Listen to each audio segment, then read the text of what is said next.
Virgin. Bitch. Podcast. Inspiring women to overcome social stereotypes and share unique life experiences without fear of being defiantly different. Your hosts, Christopher and Heather. Let's talk, shall we? Today, we're here to talk about AI, because AI is ever on the rise. I think everybody's found a new bestie in ChatGPT, for better or for worse. And Christopher and I have had many fun conversations on that, the good, the bad, and the ugly. But we always kind of come at our show and these topics not burying our head in the sand of what is or what will be, but to rise to the occasion of the circumstances that we're in and also what lay on the horizon. So what piqued our interest for today's show was around the new knowledge of a first ever Miss AI 2025, the first ever global beauty pageant for AI generated women. These aren't avatars of real women or digital makeovers. They are fully invented personas created by artificial intelligence, curated to appeal to current beauty trends, and it's building a massive audience. So, just when you first hear that, Christopher, what first comes to mind for you? Terminator. Right? We get to a point where the machine has its own consciousness and its own beliefs and its own goals, and it recreates itself in many different ways. So why not this as a precursor to bigger things, right? Start with the thing that society seems to value in women. Let's start there, and then build up from there. Right. Find something that's palatable, the ever raised bar of women's beauty. So while we're at it, we can chop down a woman's sense of body pride or beauty pride to build up on things that we already know are unattainable, unrealistic expectations of beauty, and make it just completely fabricated and still something that you want for yourself as a woman, or perhaps as a man, for what you're attracted to if you're into women. It feels surreal to me and definitely eerie, but it's worth a real conversation. Because if digital women are winning titles and brand deals, what does that mean for real women? And how do we stay empowered, informed, and confident as we face this tidal wave of new technology? So to go into that a little further, I want to start by chatting about what Miss AI actually is. So it's a global beauty competition hosted by the World AI Creator Awards, where contestants are entirely digital. They aren't filters slapped on selfies. These are synthetic personalities built from scratch with tools from Midjourney, DALL-E, and Photoshop, with no real human bodies involved. And what's fascinating is how these digital women are engineered to hit every note of what our current culture calls beautiful. Well, let me ask you this. If you were to guess, and you're looking at a room of creators, people who are creating these identities, how many women do you believe are in that room? For real identities? No, who are creators of these identities. The person who is building the code. Oh, yeah. Gosh, I mean, I feel like this has almost taken on a life of its own in a certain way, because, you've got all people of all genders who are in the tech world. I mean, we hear mostly about tech bros. So in a lot of ways, I think it's tech bros that have contribute largely to where this is heading. But of course, there's women in every type of sector. So, I can't imagine that there's like a bunch, like that there's women in these rooms saying like this is the next stage of our beauty evolution, or um, one further mechanism for us to explore the potential of AI. I think that there was a desire within humanity's revolution, especially the technological revolution that has driven us to this point of AI. And this is one of the offsprings of that desire. So what I'm thinking is, okay, so there's bound to be women in that room, right? Because women want to be included in everything moving forward that advances the human race. That's been the fight to this point, is to be included in everything. So the women in that room, the women who would be in that room, I'm trying to think, what is their mindset? Is there conflict in their mindset? I mean, for a guy, he's just creating something he could admire or adore or whatever it might be. But for a woman, is it the same mindset?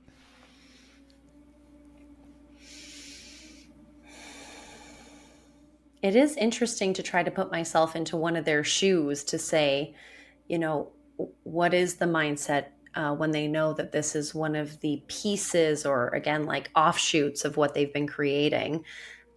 Because I would stand behind that. I want women in every space to be able to ensure that gender lens, and like that their ideas and their contributions are part of how we are driving forward as a society. So I wonder if some of them, are part of the influencers online that are saying, trying to call into question to keep human women, um, I guess, and all of us, all genders, thinking about what does this mean for our self-reflection? What does it mean for how we view ourselves, how we view women? Because, it doesn't help any of us to say that we reject that AI is coming and that it's come to this point, because it is going to continue to evolve whether we want it to or not. So how do we keep our own minds and in check around still deciphering what the next step is with AI? Because it will, I believe, as you've already said, Christopher, the offshoots of this is going to be pretty deep, pretty fast, especially when, deep porn is already alive and well. And, this is just the beginning of what's possible with AI. I can only imagine how realistic it will be in even 5 years from now, when it already is so realistic today. So what I'm thinking is, okay, so you're a woman in that room, you're a part of this competition, right? Are you creating an image that is like you, that is normal like you, that is average like you? Or are you creating something to compete with the men that is super woman? She has all the attributes that appeal to men. Hmm. Hmm. Well, that raises what these contestants will be judged on, because they're judged on three things: their beauty, their social influence, and the quality of tech used to create them. So it's a fusion of fashion, social media, and AI innovation. And some of these contestants already have hundreds of thousands of followers and brand sponsorship. So I would lean towards any creator in that room who wants to win, if you want to call it that, appealing to the masses. Yes. And the masses being men. Or women who are beauty obsessed and garnering through this AI beauty pageant, um, how they view the direction of where beauty is going, and want to bring that into their own understanding of beauty. It's an interesting topic as to who drives, who is it that drives the image that we believe is most beautiful? Hmm. Like who is it? Do women drive that? do men drive that? Hmm. Because the implications go deeper than just digital art. It's images that reinforce hyper idealized beauty standards, and not just for fun. These AIs are now becoming influencers, replacing models, gaining celebrity status. And ultimately, the creators behind them are the ones that can seek the dividends from that sort of creation. Of course. And you mentioned prior that maybe that takes the burden of beauty off of real women if they are replaced by AI beauty. Do you see that ever coming to fruition?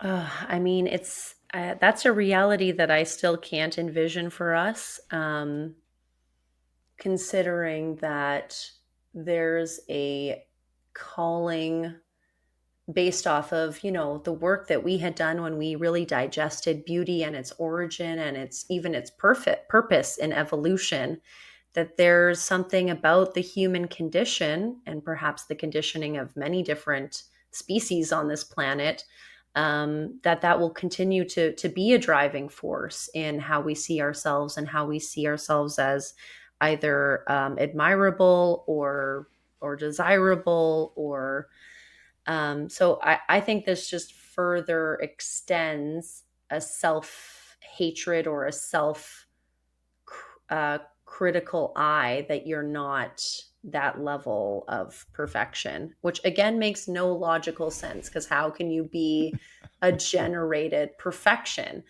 Um, but when Christopher and I were going a little bit more down the wormhole with this, in seeing how this can be paired with the future of robotics and how there already is robots who are women, in brothels, in other areas of life. And, if we do get to the point, which is still a stretch for my mind, where, you know, because of the patriarchal world that we live in, and the potential of some men wanting a robot woman that they can program to say the things they want them to say, be the things they want them to be, do the acts that they want them to do, and that they would prefer having something that isn't a real human in order to just get what they want. A scary thought to me. But the other back of my brain is thinking, okay, if those kind of guys just want a robot to be with, that frees up women to not be with those kind of guys. Um, The painful uh, part of that is that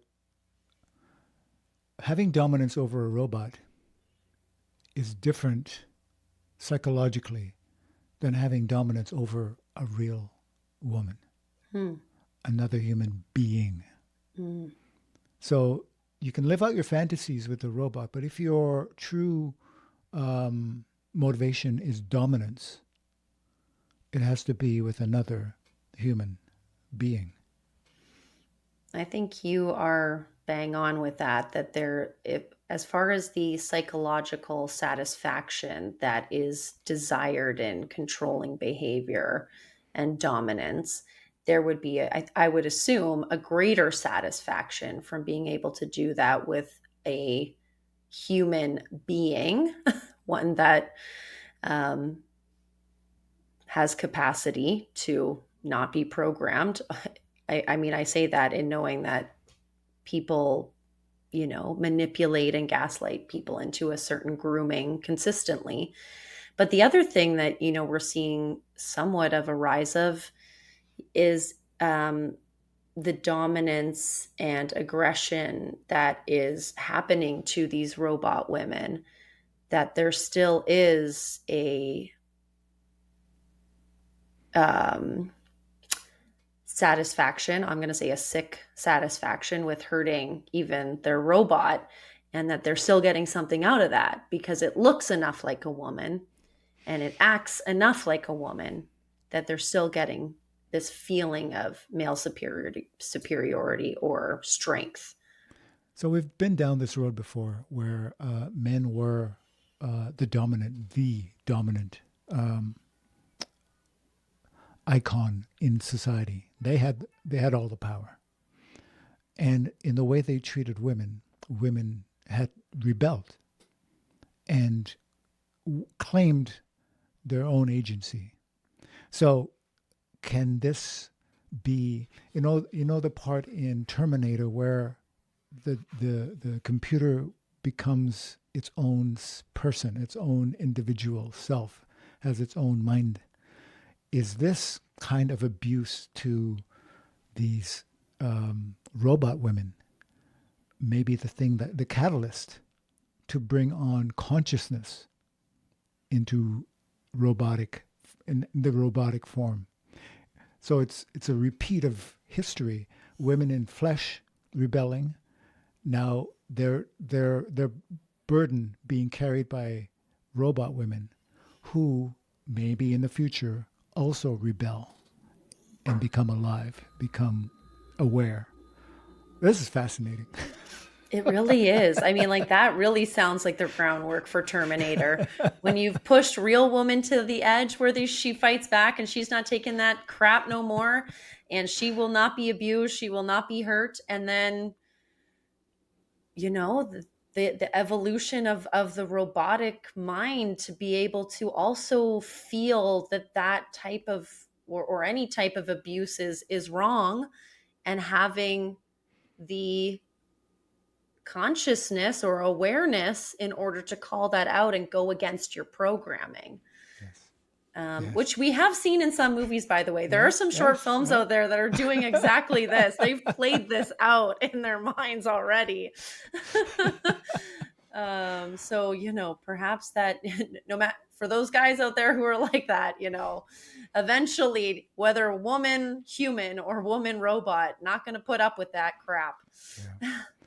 It's interesting that we are able to predict our future, but we march into it eyes closed anyway. Yeah. I mean, I do want to kind of roll it back a little bit away from the abusive points and go back to the evolving state of beauty. Because let's be real, women have always been told what beauty is, and we've always had to find something within us or something culturally or something with other women to push back. Do you think, Christopher, this is just the next iteration of that reality? I'm just thinking, is beauty itself artificial? We did speak in our beauty series with someone who talked about Darwin's theories and that beauty is tangible.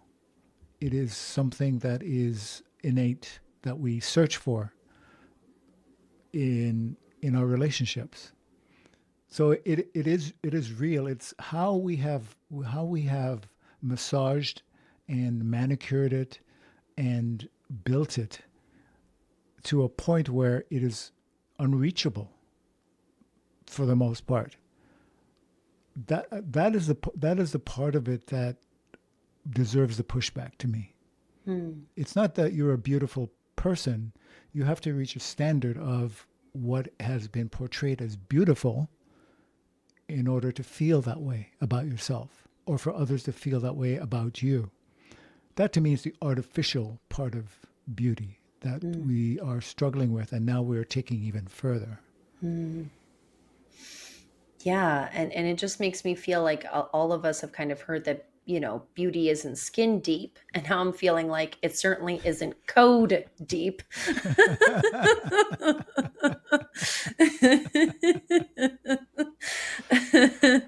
As much as artificial beauty would want us to believe that it is. And just to do a little shout out to our 4-part series on beauty, that was the project, right? Was to understand beyond the artificial beauty that we're so surrounded by. What are women doing to really garner a beauty within that is never skin deep? That's the struggle, is that you are, as a girl, you're born into a world that has set a standard for what beautiful is. And it is your responsibility, if you're to be loved, to reach as close to that standard, artificial as it may be, as you can in life. Like that is your program through your youth, through your young age, as a young woman, as a mature woman, that is constantly there. That treadmill that you must walk in order to find the things that you desire, or your heart, your soul desires most, which is to be loved.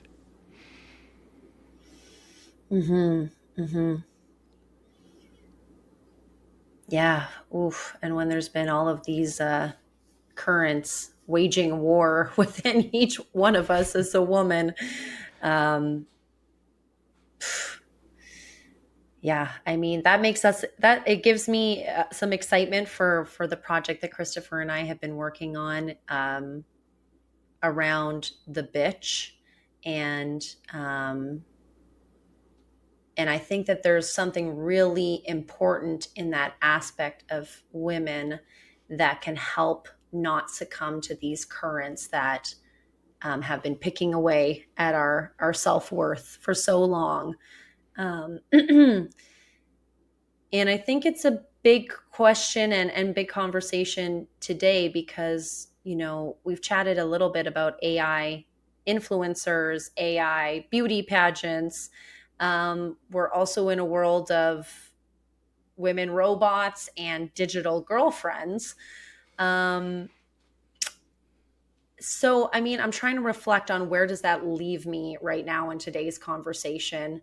Because what I want to get to is in this ever growing artificial intelligence, artificial beauty world that we're in, what is within my power to be able to reclaim space? Because while tech can mimic or even lead what the beauty standard is, for me, it can't replace presence.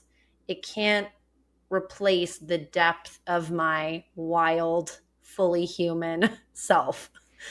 And it sounds just obvious, but when the lines will continue to be so blurred about what is real and what is AI, I think that grounding in what makes you feel human is a piece of the puzzle. The biggest thing that I think that you and I promote is self-awareness. It's knowing thyself. I think that if you can come to peace with who you are,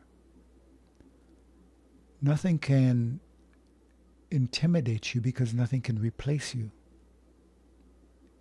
You're not competing with anything. You are you, and you know the value of you. I think self-awareness, unfortunately, is a rare commodity. However, I think it's also the commodity that can save us as human beings. I appreciate that because one of the things that I want to convey is that I'm not anti-tech. I'm pro you, the kind of you that algorithms can't predict and that patriarchy can't monetize.